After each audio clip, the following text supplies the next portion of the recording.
Eso por lo último, no soy casado. Okay. Lo que hago no me da tiempo por ahora, lamentablemente, porque tengo expectativas de formar familia.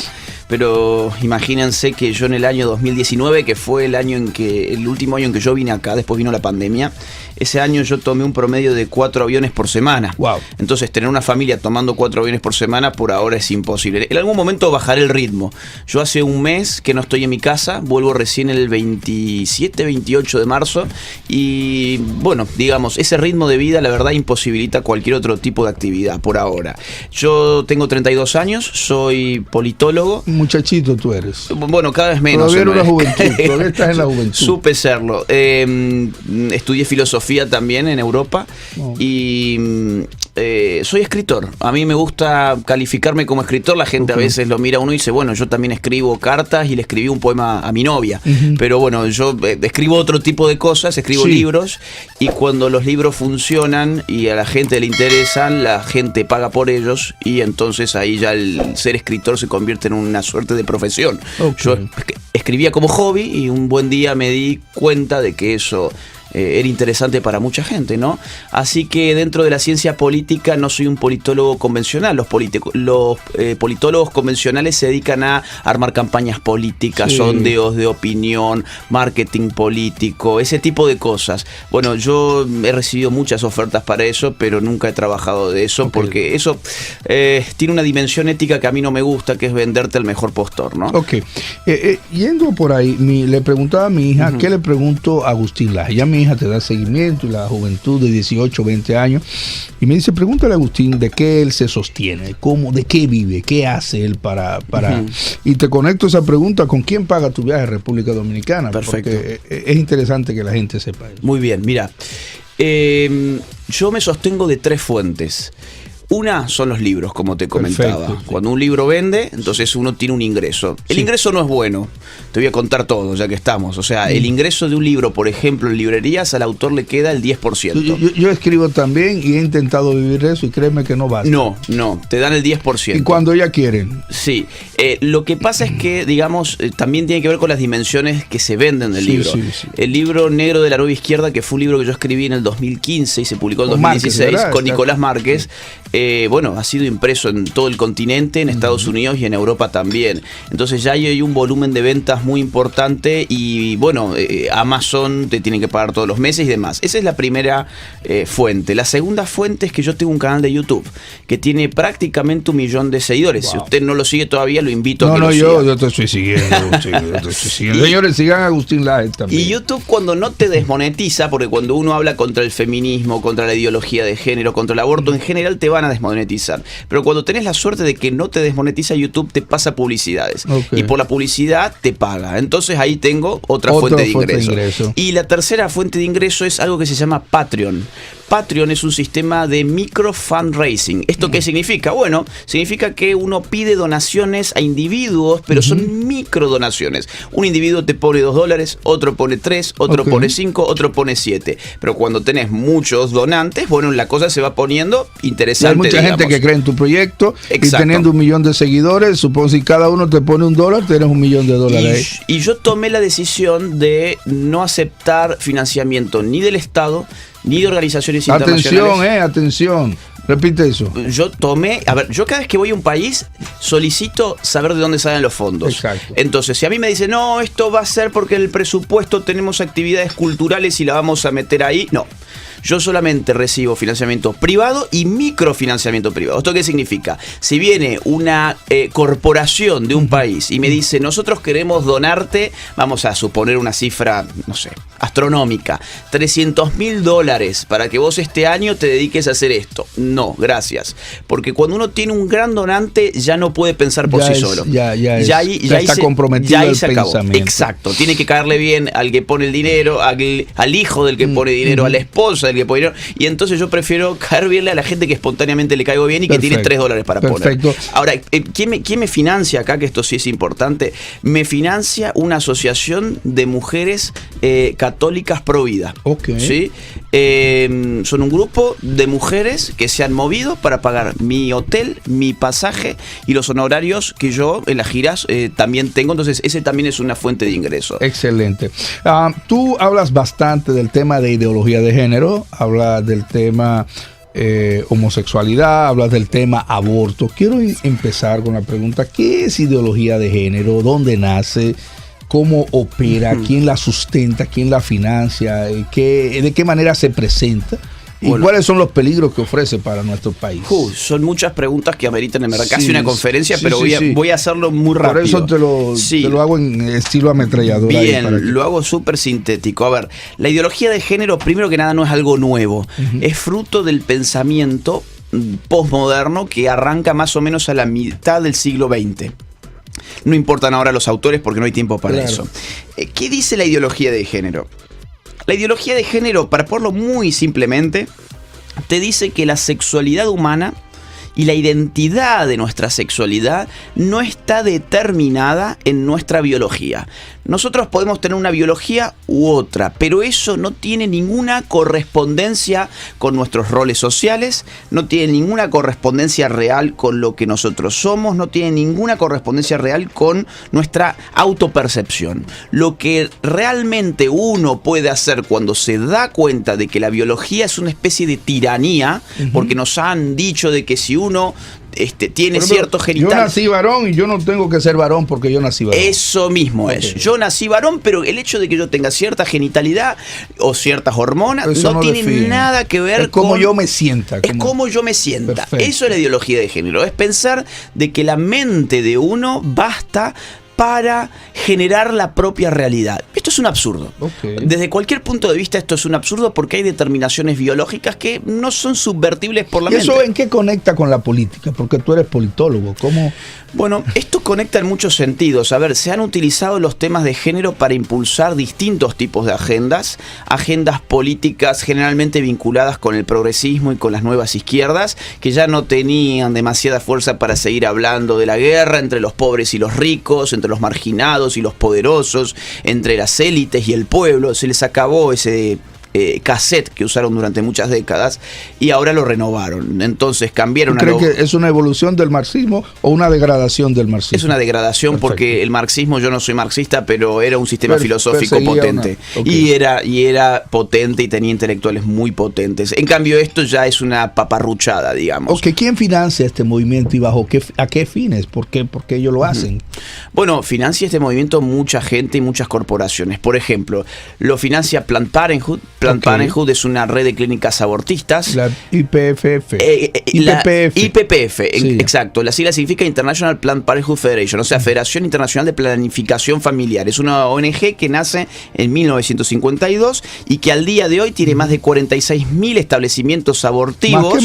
Más que McDonald's. Perfecto. Hay más IPPF que McDonald's. Entonces, ¿qué pasa? Si esta gente financia, vamos a decir, feminismo y movimientos pro aborto en República Dominicana, que de hecho lo hacen, consiguen la legalización del aborto eventualmente y entonces poder abrir sus clínicas y ampliar su negocio. Otra gente que financia, de hecho, Pro Familia, aquí ha recibido entre el año 2008 y el año 2016, o sea, en 10 años, ha recibido cerca de $9 millones, para que usted se dé una idea. Hay otras organizaciones, por ejemplo, el Fondo de Población de la ONU, ONU Mujeres, Oxfam, la británica Oxfam, que está aquí, también con nosotros. Bueno, aquí. y más aún, aquí da en República Dominicana da 2,5 millones de dólares, 2,5 millones de dólares por año, euros, porque ellos manejan euros, 2,5 millones de euros, y en Brasil dan 1,8, pero Brasil tiene un territorio 25 veces más grande que el de este país. Entonces fíjense el interés que hay hoy en República Dominicana. Posiblemente conecta con Haití, o sea, nosotros posiblemente esté manejando el mismo presupuesto. Yo creo que Haití tiene el suyo también, lo que pasa es que ustedes tienen ahí un tema migratorio que probablemente ese dinero también se utilice para ese proyecto. Luego, digamos, hay otras, por ejemplo, la Fundación Rockefeller, la Fundación Ford, la Fundación Arcus. También hay embajadas y también hay órganos de otros estados, por ejemplo, USAID de los Estados Unidos. Okay. Hablemos un poco de feminismo, sí, de las olas. Tú hablas en tu libro de el nuevo libro que escribiste, sí, con Marqués, sobre el tema de las olas del feminismo. ¿A qué te refieres con las olas del feminismo y en qué sentido una es diferente de la otra? La figura de las olas del feminismo no me pertenece a mí, sino que es parte de, digamos así, la doctrina feminista que ha separado las manifestaciones del feminismo en distintas olas. Ellos dirían, en la primera ola apareció un grupo de mujeres que pedía derechos políticos, o sea, poder votar, por ejemplo. Okay. La segunda ola... O sea, eso era una buena ola. Bueno, claro, sí, claro, exactamente. Esto fue, digamos, esto aparece en el siglo XVIII.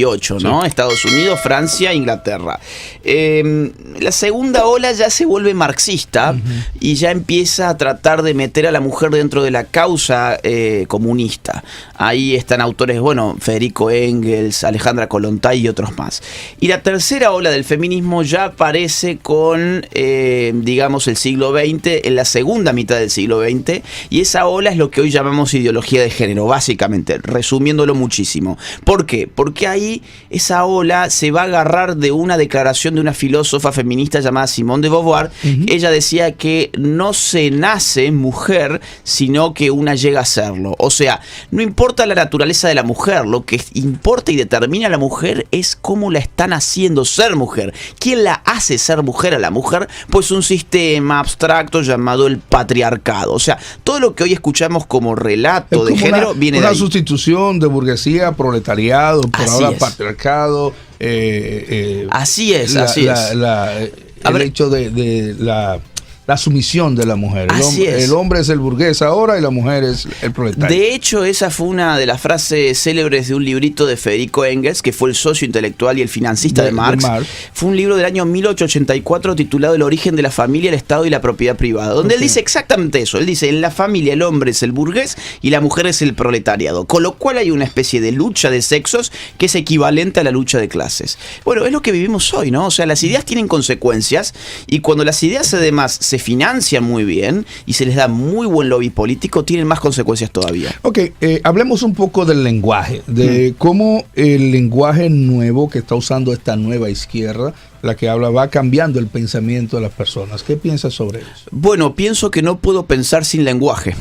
Primero que nada, intente la audiencia tener un pensamiento significativo sin utilizar palabras. Lo único que van a poder tener son sensaciones. Por ejemplo, un perro tiene sensaciones. Si un perro se pincha con una espina, el perro va a sentir el dolor. Bueno, eso es algo automático. El perro no está pensando. Lo mismo vale para mí. Si yo me pincho con una espina, yo voy a tener una sensación. Pero pensar es otra cosa. Pensar no es tener una sensación.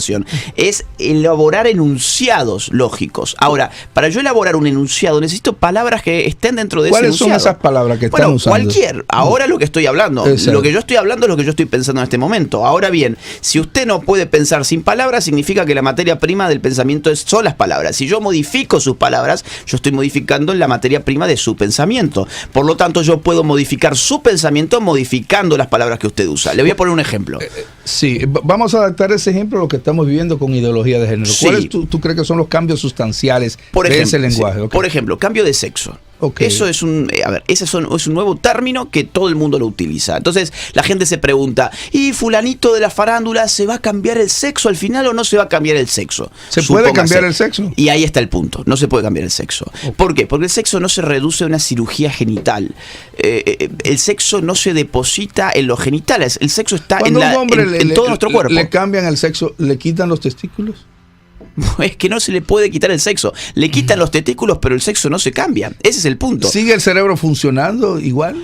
Bueno, mandando las mismas. A ver, hay una diferencia entre lo que es el cerebro masculino y el cerebro femenino por muchas razones, pero el cerebro se mantiene tal cual y lo más importante, la información cromosómica de hasta la última célula de su cuerpo se mantiene tal cual. Por lo tanto, su funcionamiento hormonal se mantiene igual. Por lo tanto, el sexo no puede cambiar. Y lo que tiene que hacer esa persona es empezar a, por ejemplo, bloquear sus hormonas, inyectarse hormonas que su cuerpo no produce y empieza una carrera contra la biología de su cuerpo que está perdida de antemano. En el momento en que esa persona deje de meter sus hormonas en el cuerpo, la barba le vuelve a salir, la voz se le vuelve a gruesar, el cuerpo empieza empieza a sufrir las modificaciones típicas que generan las En hormonas. conclusión, no se cambió el sexo. No se cambia el sexo, pero todos hablamos en esos términos porque nos ha cambiado el lenguaje. ¿Qué otro término se usa, sobre todo en el tema del aborto? Bueno, en el tema del aborto se utilizan, por ejemplo, consignas como la mujer tiene derecho a decidir sobre su cuerpo. Perfecto. Y eso lo acepta todo el mundo. Entonces, a ver, lo que yo respondo a eso es, bueno, te están engañando con las palabras que están usando. ¿Por qué? Porque no es su cuerpo. Vos, al aceptar la premisa de que es su cuerpo lo que se aniquila con el aborto, estás partiendo de una premisa falsa. Lo que se aniquila del aborto es un cuerpo genómicamente autónomo respecto de la madre. ¿Qué significa esto?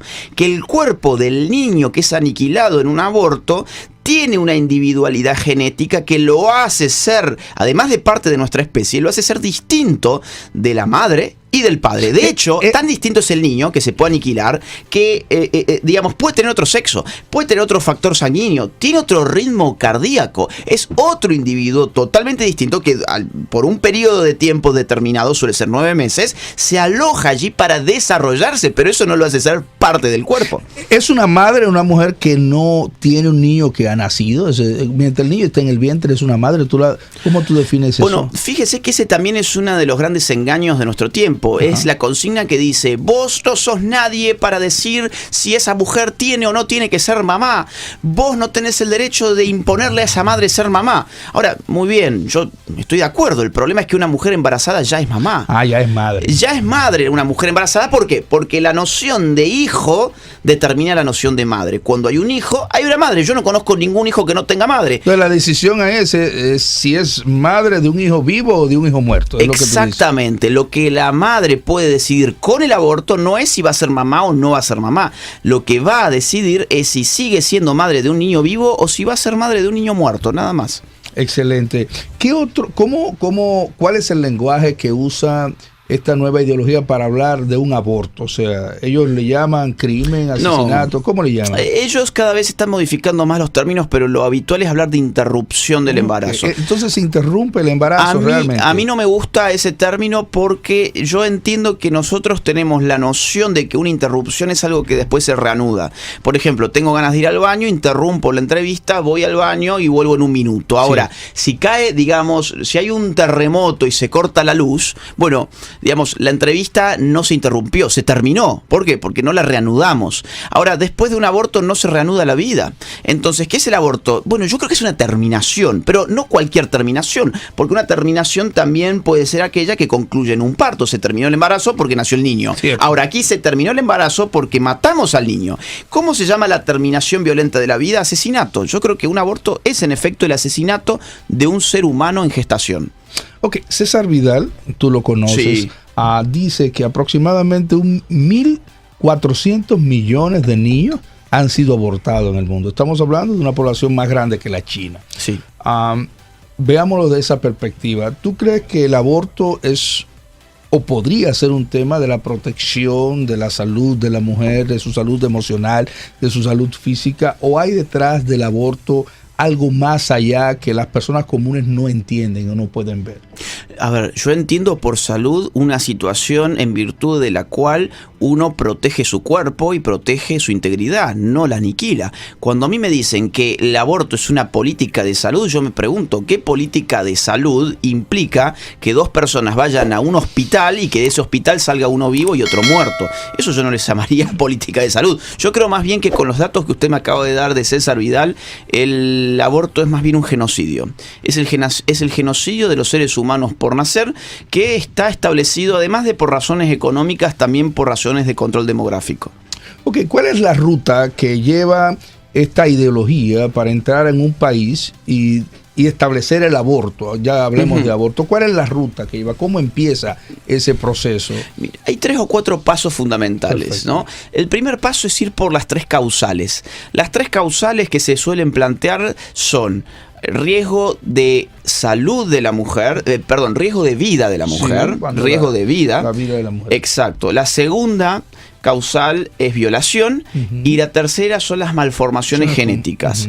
Bien, cuando siempre te van a buscar un caso puntual, además eso lo van a acompañar con un montón de falacias, como que por ejemplo hay miles de mujeres que se mueren por abortos, que hay, yo he escuchado que aquí en República Dominicana se practican 100.000 abortos por año, se lo escuché a una investigadora de la ONU. Ahora cuando va a ver uno cuántos embarazos hay por año en República Dominicana, hay más abortos que embarazos. Y casi que está ahí nomás, porque hay 140.000 nacimientos en el año 2016, si mal no recuerdo. Claro. Entonces uno dice, no hay proporción entre una cosa y otra, me están mintiendo. Entonces te van fraguando las palabras, te van cambiando los números, y entonces te dicen, necesitamos estas 3 causales para salvar las vidas de las mujeres que se están muriendo. Bueno, uno dice, ok, vamos, supónganse ustedes que pasaron las 3 causales. Hay un segundo paso. Ese segundo paso implica expandir el sentido de las 3 causales, y ahí dicen, no, a ver, no es el riesgo de que la mujer muera. Cuando hablamos del riesgo de vida de la mujer, nos estamos refiriendo al riesgo de su salud. Y dentro de salud uno va y ve la OMS. ¿Qué entiende la OMS por salud? Y entiende salud integral en términos de la armonía perfecta entre salud física, mental y social. Por lo tanto, el Estado empieza a permitir abortos allí donde la mujer va y le dice a un médico, mire, yo me siento estresada, me siento angustiada, me siento deprimida, me siento ansiosa por el embarazo, así que está en riesgo mi salud integral. ¿Según quién? La OMS. Bueno, venga, un aborto. La OMS hoy es el Ministerio de Salud Global. Entonces, eso, por ejemplo, me peleé con mi novio, me peleé con mi familia por este embarazo, está en riesgo mi salud integral social. Entonces, venga, le hago un aborto. Y con la violación, lo que suelen hacer es que ya le dejan de pedir a la mujer, por ejemplo, que inicie una demanda. La justicia ya no imputa a nadie, ya no se procesa a nadie, no se investiga el caso de la violación, sino que basta con que la mujer vaya y firme. Sí, me violaron acá, lo juro. ¿Dónde lo firmo acá, listo, hagamos un aborto. O sea que al cabo de un tiempo tendremos aborto libre. Irrestricto. Y después eso sí se tiene que legalizar, y ese es el tercer paso, porque todavía no está legalizado de forma encubierta, pero ahora hay que sacarlo a la luz. ¿Para qué? La costumbre es lo que hace la ley. Exactamente. ¿Y para qué hay que sacarlo a la luz y hacerlo formal? Para que puedan entrar las compañías abortistas. Ok, entonces, ¿por qué se quiere que el aborto sea público y gratuito? ¿Qué hay detrás de todo eso? Ese también es una palabra engañosa, gratuito, ¿no? No es gratuito el aborto. Si a alguien de la audiencia le han dicho que existe el aborto gratuito, le han mentido en la cara. Alguien lo está pagando, ¿cierto? Y a ver, que yo sepa, lo único gratis que tengo es el aire y por ahora. Pero un aborto se paga. Hay que pagarle un médico, hay que pagarle enfermeras, hay que pagar una instalación hospitalaria, hay que pagar una camilla, hay que pagar químicos, hay que pagar jeringas, instrumentos médicos. Un aborto sale bastante caro, de hecho. Por ejemplo, ¿cuál es el precio promedio de un aborto? Bueno, Planned Parenthood, a ver, donde está legalizado, por ejemplo, Estados Unidos, PPFA, que es Planned Parenthood de los Estados Unidos, calcula que un aborto puede costar hasta $1.500 en el primer trimestre. Es decir, puede costar menos, obviamente, pero puede llegar a un límite de costar $1.500 un aborto en el primer trimestre. A ver, tú decías ahorita, nosotros tenemos unos 140.000 embarazos, ¿verdad? Actualmente en la República Dominicana. ¿Cómo tú crees que eso incrementaría nuestras salas de partos, nuestras salas? O sea, si ahora mismo yo tengo de manera natural 140.000 abortos, cuando yo abra el aborto a la posibilidad de aborto, ¿cómo eso va a aumentar la ocupación en la cama y cómo eso impactaría económicamente en nuestra patria? En todos lados donde el aborto se ha legalizado, cada año se producen más abortos. Por ejemplo, miren la experiencia, si quieren ver en nuestro continente, digamos, miren la experiencia ya no solo de Canadá y Estados Unidos, sino la de Uruguay. Perfecto. Uruguay ha aumentado alrededor de un 80% sus abortos desde que se legalizó en octubre de 2012. Entonces, cada vez hay más demandas de abortos. ¿Por qué? Porque la ley es pedagogía, es decir, te dice, sí, si yo lo legalizo es porque no está mal. Lógico. Si estuviese mal estaría prohibido. La gente lo asume como bueno. Exactamente. Entonces, cada vez va a haber más mujeres abortando. Yo me pregunto, ¿el sistema de salud de nuestros países puede hacerse cargo de una demanda creciente de abortos? Bueno, para decirte, hay lugares aquí donde hemos visto 2 y hasta 3 mujeres pariendo en una misma cama. Entonces, no me imagino lo que va a pasar si de ahora en adelante abrimos la posibilidad de que vayan más mujeres a abortar y haya que atenderla legalmente. Mire, y más aún, a ver, cuando yo pienso en otras patologías, por ejemplo, el cáncer de mama. El cáncer de mama se lleva en este país, a ver, datos del año 2016 de la OMS, 1.821 muertes por cáncer de mama en este país. ¿Cuántas muertes hubo ese año por aborto en este país? 17. ¿Sí?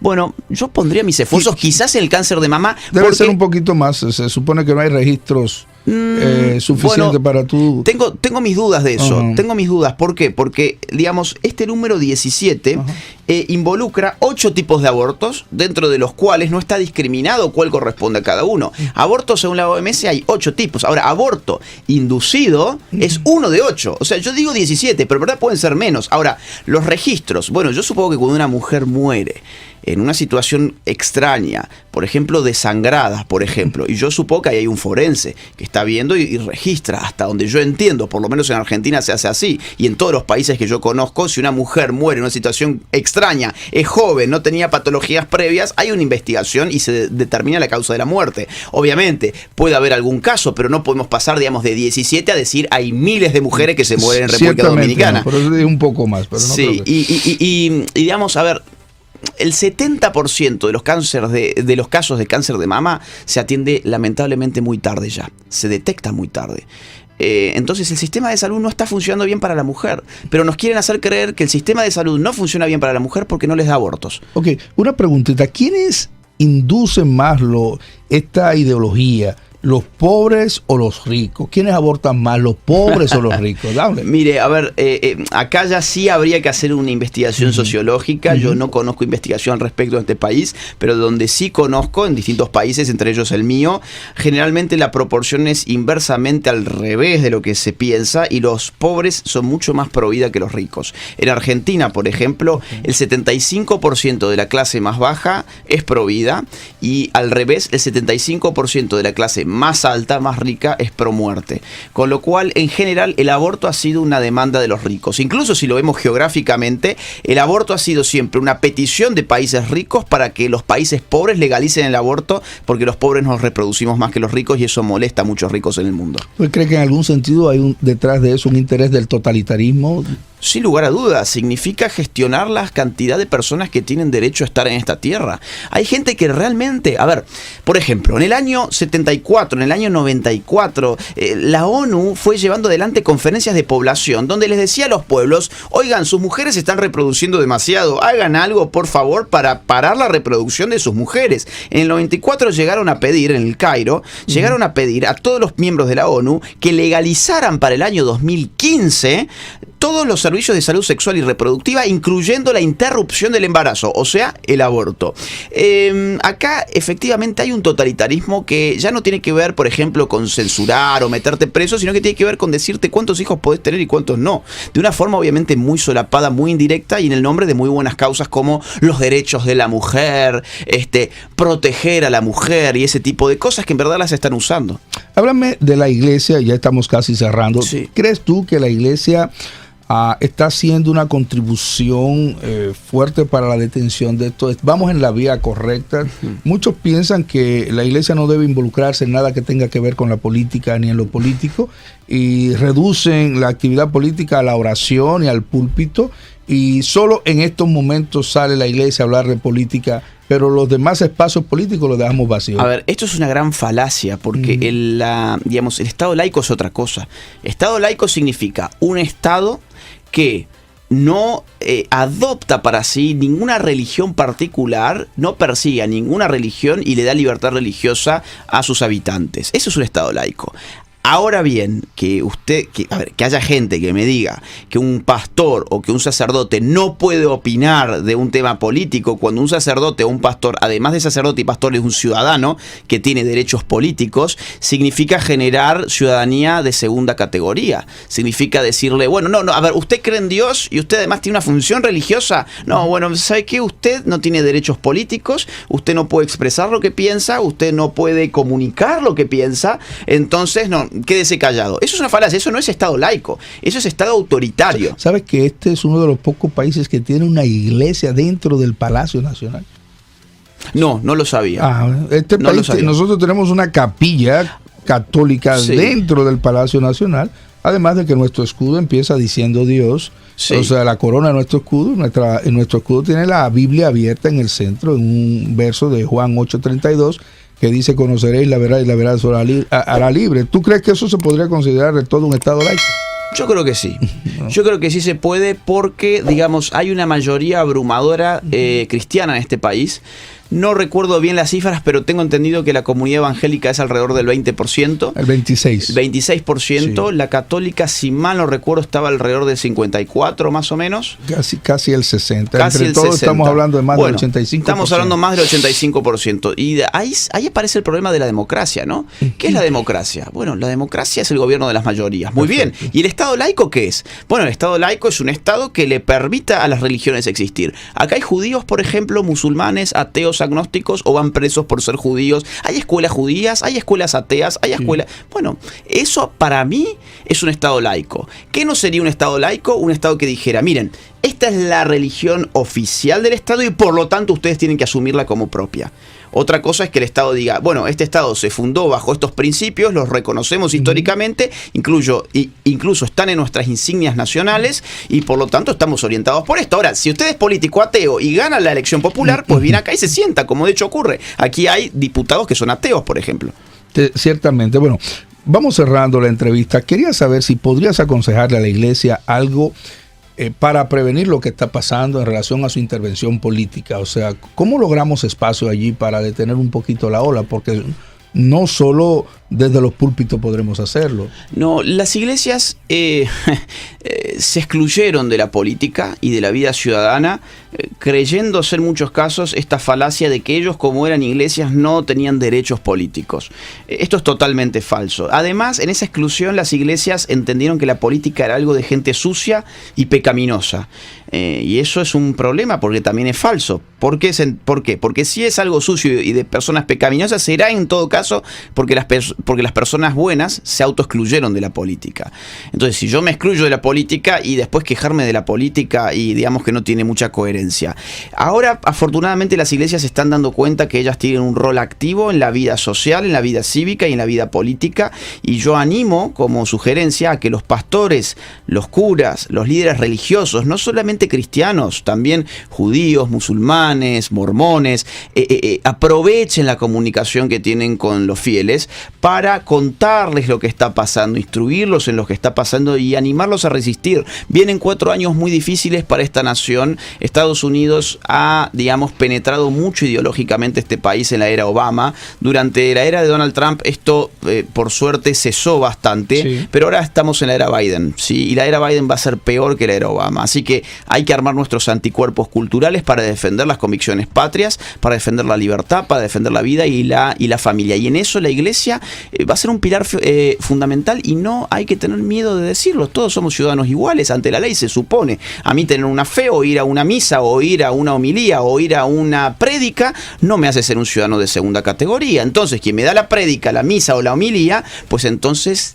quizás necesite también informarme y formarme en temas que vayan un poquito más allá de la Biblia, quizás. Además de la concepción filosófica y religiosa que nosotros tenemos del tema del aborto, ¿tú entiendes que la mujer como tal tiene razones clínicas, psicológicas, psiquiátricas para rechazar el aborto? ¿Hay algún consejo que tú le puedas dar a la mujer en ese sentido? A la mujer se está vendiendo que el aborto es una panacea, que es lo mejor que le puede pasar en su vida. Fíjense ustedes, dos ejemplos de la farándula, ¿no? Miley Cyrus hace, creo que 2 años más o menos, subiendo en su Instagram... La foto con la lengua afuera. La foto y el pastel que dice el aborto es cuidado de salud. Ahora resulta que el aborto es salud, ¿no? Por otro lado, Michelle Williams, recibiendo los Globos de Oro del año pasado, su premio, su Globo de Oro, y diciendo que ese Globo de Oro ella lo tiene gracias a que abortó. Bueno, no, el aborto no es algo digno de ser celebrado, el aborto es algo terrible, el aborto es algo que deja secuelas psicológicas en muchos casos y que incluso muchas veces, por más que sea legal, se complica y puede llevar incluso hasta la muerte. Un ejemplo concreto. Kayla Jones, una adolescente del norte argentino, se sometió hace poco a un aborto legal, libre, seguro, gratuito en el hospital. ¿Qué pasó con Kayla Jones? Terminó muerta. ¿Qué medio de comunicación habló de su caso? Ninguno. ¿Qué político habló de su caso? Ninguno. ¿Por qué? Porque lo que mostraba su caso es que el aborto no siempre es seguro, ni físicamente ni mentalmente. Hay distintos estudios en Canadá, Inglaterra, Finlandia, que nos muestran con números, con estadísticas, por ejemplo, que, digamos, en los ingresos en Canadá a hospitales psiquiátricos por depresión se registra una tasa enorme de mujeres que han abortado, o que los suicidios en Finlandia son desproporcionalmente mayores en mujeres que han abortado en comparación con mujeres que no lo han hecho. Entonces, estos estudios ya existen, y seguir negando esto y decir desde la farándula de Hollywood que los abortos son algo fantástico es simplemente porque la farándula responde también a esa agenda. Mira, Agustín, agradecemos tu visita aquí. Muchas gracias. Que te hemos extendido el tiempo. Señor, un aplauso para Agustín Laje. Muchísimas gracias. Siempre bienvenido a nuestro país, y gracias por lo que hace en función de educar las mentes y poder resistirnos a cosas que sabemos que no nos llevan por bien. Un abrazo para ti. Ha sido un gusto. Déjanos tu opinión en la caja de comentarios. Puedes escuchar nuestra estación 24 horas en tiempo real los 7 días de la semana, con música y reflexiones que edificarán tu vida. www.liferadiord.net. Estamos en TuneIn, iTunes y Google Play. Búscanos como Life Radio RD. Para Noticias con Vida, soy Rogelio Estrella. Síguenos en nuestras redes sociales, búscanos como Life Radio RD si quieres apoyarnos a sustentar la radio y seguir llevando el mensaje de Jesús a todo el mundo, como también la creación de más contenido para este canal. Puedes entrar al link de Patreon que se encuentra en nuestra descripción, o buscarnos en Patreon como Life Radio RD y donar lo que Dios ponga en tu corazón. Si te gustó este video, no olvides suscribirte a nuestro canal, dejarnos tu comentario y activar la campanita de notificaciones. Somos vida, somos Life. Life Radio. La música que te conecta con el cielo. Somos vida, somos Life.